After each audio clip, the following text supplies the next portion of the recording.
Thank you so much for coming. I really appreciate your time and attention on this gorgeous day. I'm Lauren Whiteside. I'm an assistant professor at the University of Washington, working clinically at Harborview Medical Center and UW Medical Center. Do you guys want to introduce yourselves? My name is Kate Hawk. I'm addiction and emergency medicine. I work at Yale. And I'm Kaylin Folkley. I'm a population health research fellow at the University of Washington. We have a little bit of funding, some disclosures. Again, this is, as Eve mentioned, this will be a 15-minute talk, and then we'll have some breakouts, but just giving you a little bit of an overview.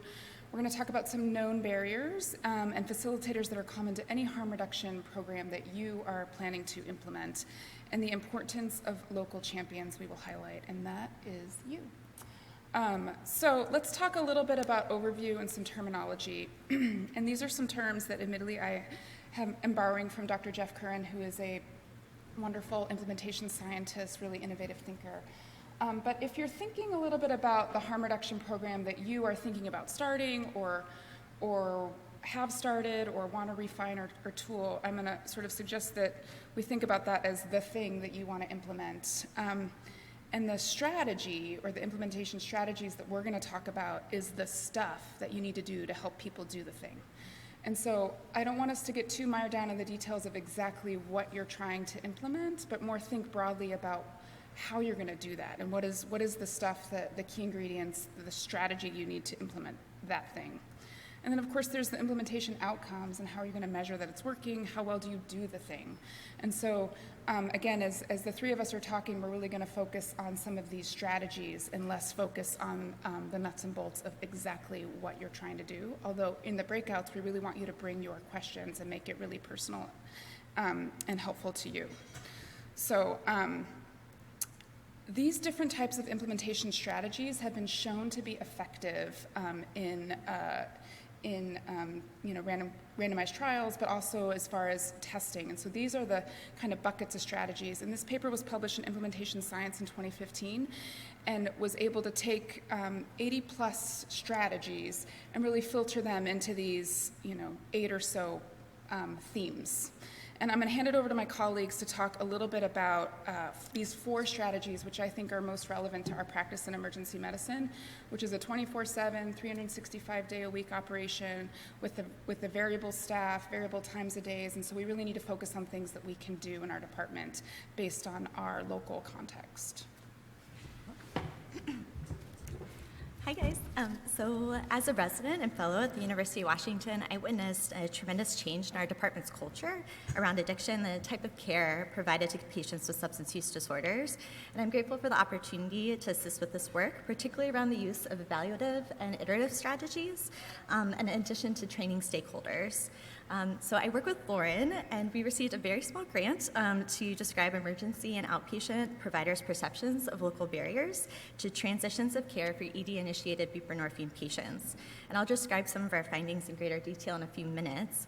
But Lauren has also done a tremendous job performing audits and providing feedback to our department on harm reduction metrics, including total number of buprenorphine prescriptions, naloxone kits distributed, and referrals to our Bridge Clinic, and detailing several exemplary cases, including calling out specific providers by name every few months.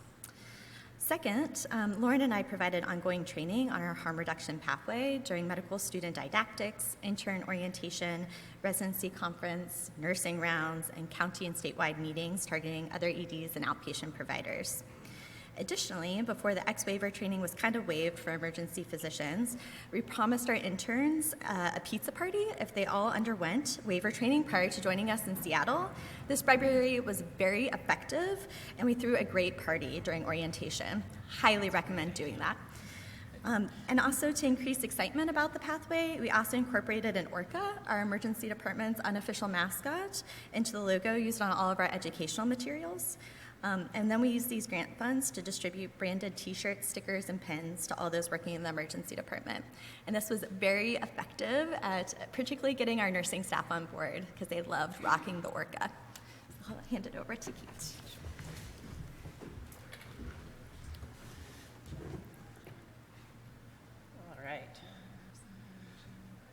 All right, so I'm going to talk, and actually these are the pictures of the buttons and stickers that Caleb was just describing, and then there's also a pen that we actually used for implementation in one of our implementation studies that we've done. This was specifically focused on implementing ED-initiated buprenorphine, but in general, just lots of different strategies around engaging people and making things visible in your ED to help remind people to think about doing the thing that you want them to do. All right,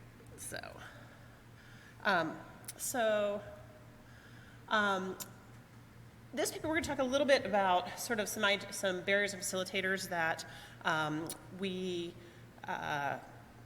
came up in our formative evaluation in a study that was looking at a multi-site implementation of, again, looking at ED-initiated buprenorphine. But it was really around the strategy of using the process of implementation facilitation, which is a structured package of tools and resources where you certainly identify and leverage a local champion, where you provide education, you help encourage sort of development of audit and feedback, you do academic detailing, or sort of both one-on-one and as a group basis. And so this, the barriers and facilitators that we found, it's okay, there we go, okay. That we talk about sort of in this paper actually came out of a combination of focus groups and surveys that were done around sites to help identify sort of issues that came up at each of the individual sites. And so the idea is that we were actually able to leverage individual concerns from each site and help sort of provide that back to each site around strategies tailored to address specific concerns. So sort of barriers, I mean, certainly lack of training and experience or comfort was one of the things that was identified, concerns about linkage to care, and then completing sort of competing needs and priorities in the ED. Certainly anyone working in an emergency department can identify with that as a challenge around, making any sort of practice change. And then again, we were able to identify specific facilitators and provide some implementation facilitation around how to actually address those barriers. So certainly education, tailoring local protocols, individual feedback we've actually found to be very, very helpful, both on an individual level of, an email from a medical director of, this patient that you saw did great and linked to treatment, or someone, or it can be done on a group level where you actually have sort of feedback at one of the other sites. We would have somebody who, emailed out to the group that we, successfully linked, 17 people this month, whereas, it was, only 10 last month. So feedback on sort of a global and an individual level can certainly be helpful. And then local protocols are also just incredibly helpful. One of the things that really came out of this work was the easier you can make it, the more likely that people will do the thing that you want them to do. So I'm going to hand this back over. And this will sound very familiar to what the previous slide.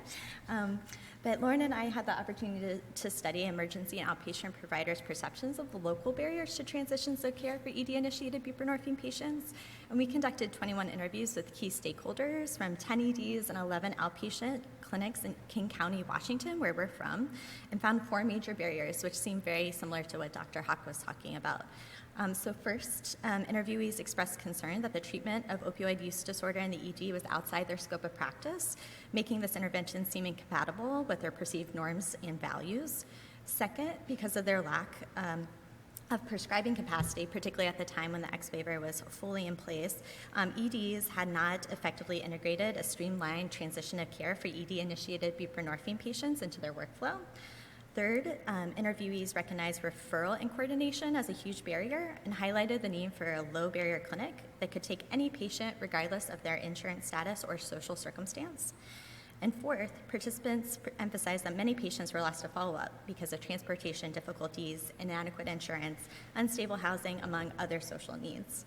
So in response to all these results, we were then activated to try to do something about that.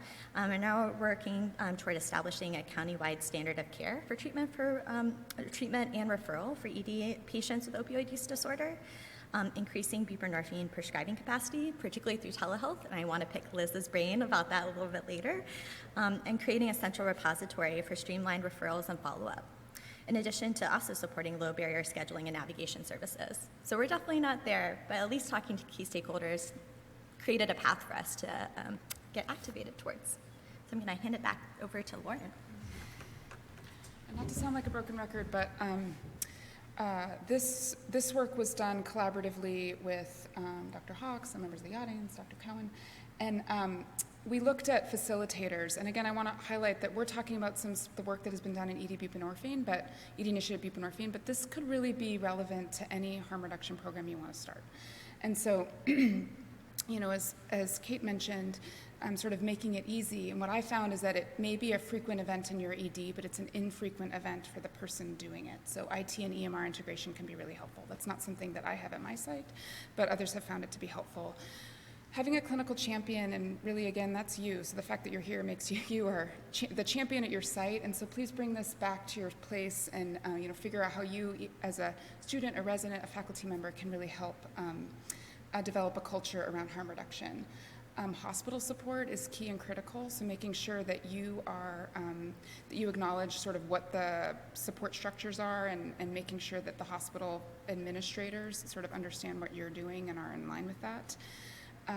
As Kaylin mentioned, having a strong connection to outpatient partners, and I think that means going to your outpatient colleagues. So it's easy to sort of be in the ED, but what does your local public health office look like? What are they doing? What does your local syringe exchange look like? Who are those people? Where are they open? Where are they located? How do you get there? All those things can be really helpful to kind of help your patients navigate. And then, as Kate mentioned, the quality improvement process, and I think that can be very formal, but the way that we've operationalized it at my site, especially around ED initiated BUP, is actually quite informal. And these stories that Kate mentioned can be really powerful. And there's nothing, I think, more powerful than on a shift saying, hey, that patient, I followed up and they made it to clinic, or the addiction doc 30 days later, maybe our addiction colleagues can mention how important that is to feed back to us so that we can feed it back to our colleagues, as those personal stories can really matter. So let's talk more about champions. Kaylin has sort of championed, and she talked about a grant she got, a SAEM Foundation grant, to help do some work that funded this branded logo in our ED, and these are some folks that are wearing that stuff. And Kate, I don't know if you want to talk about this slide. Sure. I mean, these are really just resources around that we used specifically around sort of implementing ED-initiated buprenorphine. And in case there is anyone in this audience that has not applied for a waiver yet, there's a link down there in the corner. And you just Google SAMHSA NOI. But again, it's really just around sort of making sure that resources are available, that that things are in multiple different formats, not just sort of online, but things that people can quickly access on shift, again, EMR integration and things like that around sort of a web-based app. But it's really just around sort of making things available. So I think with that, we will move on to our next phase, unless there are questions or anything like that. Okay. So, Eve, how are we going to do breakouts? All right, Ethan.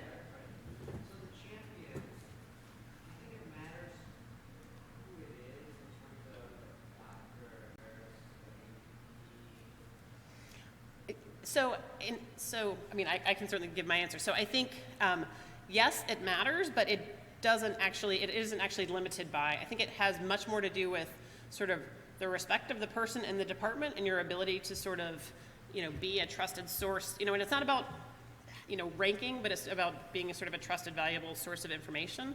For example, for another study that we did that is, we had sort of a nurse practitioner. It was actually one of the largest at another ED that we worked at, and she actually was the one that, really, helped certainly change sort of APP influence. But I mean, and I think, and I'm sure you would also agree, it's also not just, there is one person who's sort of doing the heavy lifting, which usually is a physician, but you want more people. Like you want a nurse champion, you want an APP champion, you want a pharmacist champion. So I think the more people you can get on board early on, but I don't know if you have other thoughts.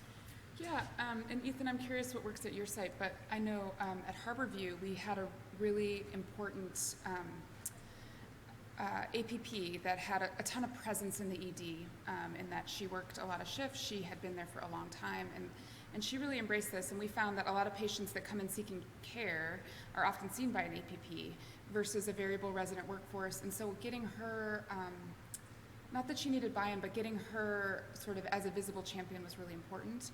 We've also had a couple nurses that are sort of often at triage or charge, and having them have the vibe of the culture here is that we do this is super important, along with physicians. And for those of you who are residents or trainees in the room, I'll say when we rolled out our ED Initiative Buprenorphine program, we had some amazing residents, Kaylin was one, who really pushed the faculty to move out of their comfort zone and say, I want to do this, and ask some real pointed questions about why can't we, why not? And so I encourage you as learners to sort of work with a faculty member, but ask some questions. Why can't we do this? Why aren't we doing this? I want to, and figure it out on shift. And you can be a champion that way. One other thing I just wanted to add, I'm not sure, I mean, obviously this is the Academic Emergency Medicine Conference, so there may not be many people who work at community EDs, but for one of our other implementation studies, we actually specifically did this in community EDs where they were staffed by a locums staffing agency, and so really the only way we were able to successfully implement this program was, it was really a social worker and they had a pharmacist in their ED, and basically, you know, the prescribers were honestly kind of like, I don't really know about this, I don't really like, you know, but if you actually build it so the nurses did the screening up front, the social worker sort of took the handoff, you know, started a conversation, and if you can just make it as easy as possible, where, you know, the social worker could then go to the clinician and say, you know, this person has opioid use, you know, or she doesn't make a diagnosis, but this person is using heroin every day, is interested in treatment, they are interested in this medication, you know, it looks like they're in withdrawal. Would you please see if they look like they're in withdrawal to you, and, you know, this is where they're going to follow up. So, I mean, I think you also need to be really creative around thinking about sort of who has different roles in different organizations, and particularly when you have a high turnover of sort of clinicians. And it's really just about setting the cultural norm for the place, I think.